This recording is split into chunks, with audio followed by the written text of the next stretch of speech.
بسم الله الرحمن الرحیم. خپل سلامونه او نیکې هیلې وړاندې کوم تاسو ټولو لیدونکو او خواږو زده کوونکو ته. هیله یم چې ټول روغ او جوړ اوسئ.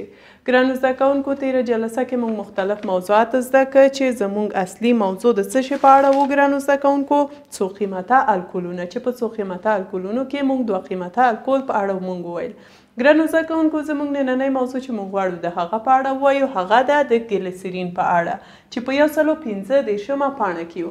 ګرانو زده کوونکو، ګلیسرین چې ده یو درې قیمته الکول ده، یعنی خپل ترکیب کې 3 هایدروکسیل ګروپ لري. نو د دې عمومي فورمول څه رقم ده ګرانو زده کوونکو؟ داسې CH 2 رابطه OH، همداسې CH رابطه OH، داسې CH 2 رابطه OH. وګورئ، 1 2 3 هایدروکسیل ګروپ لرو، نو دا څو قیمته الکول شو.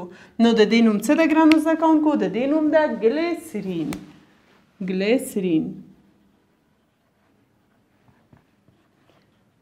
ګلیسرین نوم حتما تاسو اوریدلی. دا ګلیسرین شو ګرانو زده کوونکو. نو د دې سیستماتیک یا علمي نوم څه ده ګرانو زده کوونکو؟ د دې سیستماتیک نوم چې ده 1 2 3 پروپان ترایول ده. ترایول، پروپان ترایول، د دې سیستماتیک نوم.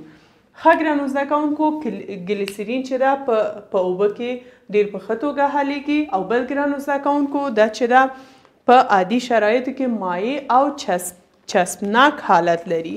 چسپناک مثلا ګرانو زده کوونکو دا چې ده لکه شرش غوندې دا یو خاصیت لري چې دا ډیر په کریمونو کې د دې نه استفاده کیږي، په مرهمونو کې د دې نه استفاده کیږي، بل ګرانو زده کوونکو په صابون کې د دې نه استفاده کیږي، پلاستیک په تولید کې د دې نه استفاده کیږي.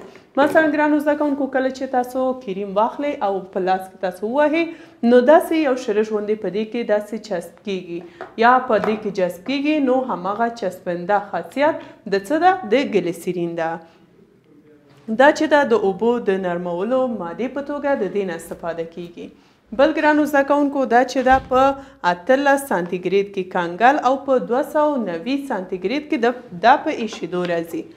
په 18 سانتیګریډ کې دا کنګل کیږي، او بل ګرانو زده کوونکو بل څه ده؟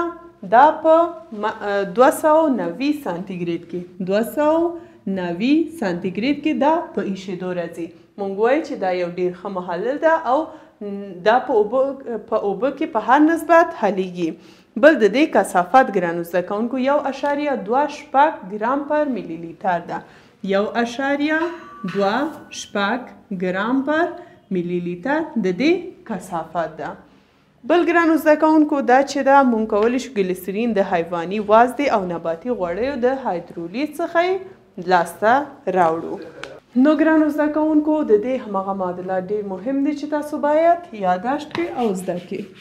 ښه، د دې د حیواني وازدې عمومي فورمول CH2 دا O بل دلته C2 ګونې اړیکه اکسیجن سره، دا هم R، همداسې دلته CH رابطه OC 2 ګونې اړیکه اکسیجن، دلته هم R، همداسې CH2 دا هم O، دلته هم C 2 ګونې اړیکه اکسیجن، دلته هم R. نو کله چې ګرانو زده کوونکو دا اوبه سره یو ځای شي، نو دلته دا 3 قیمته الکول ده. د همدې لپاره ګرانو زده کوونکو موږ 3 مالیکول اوبه لرو. نو داسې مشرح لیکم HOH، همداسې HOH دا 2 مالیکول، دا هم 3م مالیکول. ښه ګرانو زده کوونکو، نو د دې نه څه لاسته راځي؟ د دې نه ګلیسرین لاسته راځي چې د دې محصول دلته لیکم. نو د دې میخانیکیت مهم ده چې تاسو باید زده کړئ. ګرانو زده کوونکو، دلته ښه ګرانو زده کوونکو، اوس دلته دا کاربن د همدې ځای نه تر دې ځای پورې R سره یو ځای، دلته ګرانو زده کوونکو دا چې دا OH سره یو ځای کیږي، دلته مونږ 3 هایدروکسیل ګروپ لرو، نو دا دواړه یو ځای کیږي. نو دلته بیا هایدروجن، یو هایدروجن راځي دا اکسیجن سره یو ځای کیږي، دویم هایدروجن راځي دې سره یو ځای کیږي، او دریم هایدروجن هم راځي دې سره یو ځای کیږي. وبخښئ ګرانو زده کوونکو، دا د دې لپاره ما داسې خطونه کش کړي چې تاسو میخانیکیت زده کړئ. نو دلته په پایله کې د دې نه څه جوړېږي ګرانو زده کوونکو؟ اوس دلته موږ CH دوه رابطه O و هایدروجن هم په دې کې نصب شو ګرانو زده کوونکو. څه کېږي؟ OH همداسې CH رابطه CH رابطه OH همداسې CH دوه رابطه OH یعنی دا خلاص شو. اوس راځو دلته ګرانو زده کوونکو. نو دلته درې عمومي لیکم درې ځکه چې موږ درې مالیکول لرو. نو دلته موږ څه لیکو؟ R رابطه C دوه ګونې اړیکه اکسیجن سره. بل ګرانو زده کوونکو دلته څه ده؟ OH دې سره OH یو ځای شو. ښه ګرانو زده کوونکو نو د دې نوم څه ده؟ د دې نوم وازده و. د دې نوم شهم یا وازده شهم. نو کله چې اوبه سره یو ځای شو ګرانو زده کوونکو د دې نه څه لاسته راغله؟ دا ګلیسرین. او بل دا څه ده ګرانو زده کوونکو؟ یو عضوي تیزاب. عضوي تیزاب کله چې شاهم یوازې د اوبه سره یو ځای شي د هغه نه ګلیسرین او عضوي تیزاب لاسته راځي. بل ګرانو زده کوونکو کله چې ګلیسرین نایتریک اسید سره یو ځای شي د هغه نه یو چاودیدونکې او بې ثباته ماده د نایتروګلیسرین په نامه منځته راځي او تولیدیږي. نو راځئ چې دا معادله هم کار وکړو. ښه ګرانو زده کوونکو نو موږ ویل کله چې ګلیسرین نایتریک اسید سره تعامل وکړي ګلیسرین د ګلیسرین عمومي فورمول ده CH دوه رابطه OH همداسې CH رابطه OH داسې CH دوه رابطه OH دا عمومي فورمول ده ګرانو زده کوونکو. په دې کې نه موږ کولی شو چې کوم عنصر زیات کو یا کم کو. دا عمومي فورمول ده. نو نایتریک اسید په دې کې OH NO2 بل OH NO2 بل OH NO2 یعنی درې مالیکول موږ نایتریک اسید یا د شورې تیزاب لرو. ښه ګرانو زده کوونکو اوس د دې نه اول میخانیکیت دلته کار وکړو. بیا وایو چې کوم مرکب لاسته راځي. دلته ما درې لیکلي دلته هم باید دوه ولیکو. OH NO2. ښه ګرانو زده کوونکو اول خو درې مالیکول اوبه د دې نه خارج کیږي. نو دلته دا درې هایدروجنونه همداسې د OH ګروپ د دې ځای نه دا دواړه چې یو ځای شي ګرانو زده کوونکو نو درې مالیکول اوبه د دې نه څه کیږي؟ خارج کیږي. نو دلته منفي 3H2O لیکم. ښه نو بل څه پاتې شو ګرانو زده کوونکو؟ ON2. نو یو ON2 راځي دې سره دا هم دې سره او دا هم دې سره تعامل کوي.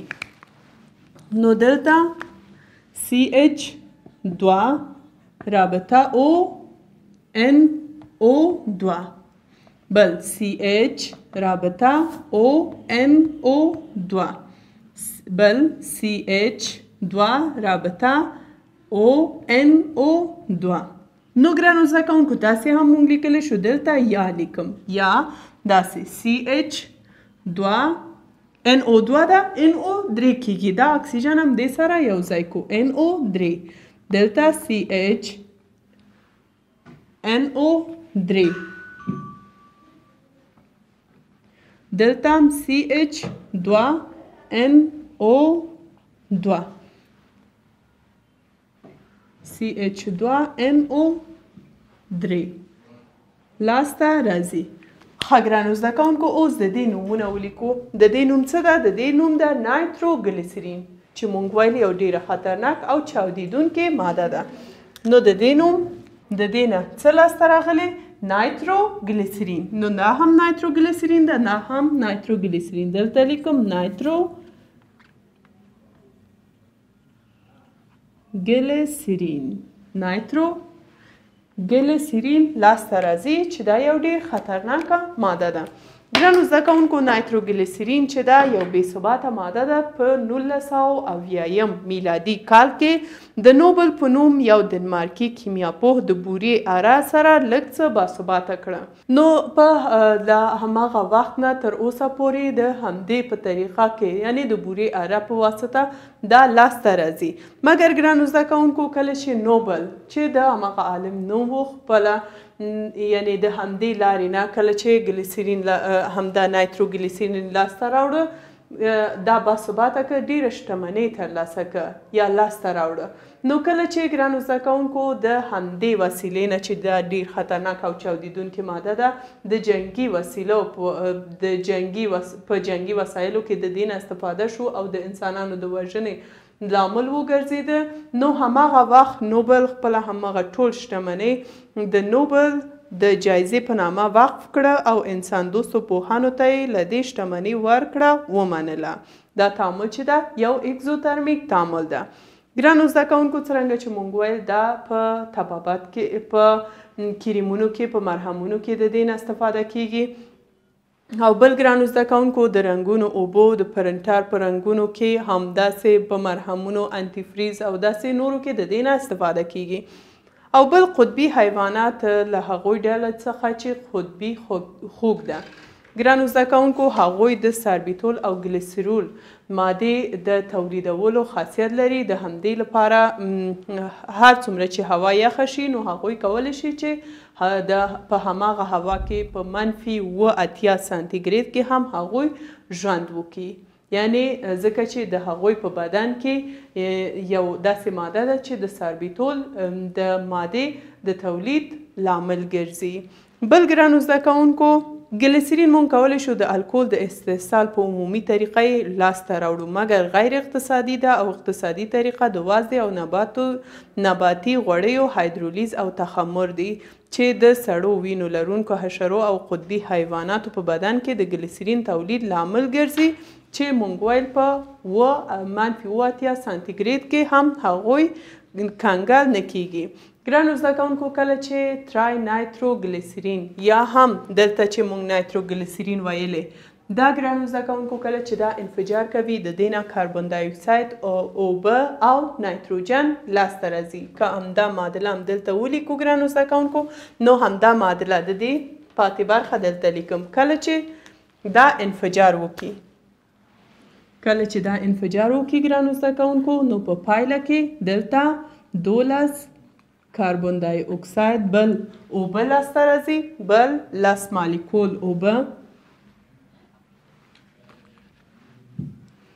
جمع 10 مالیکول اوبه او بل ګرانو زده کوونکو نایتروجن ګاز لاسته راځي کله چې دا انفجار وکړي.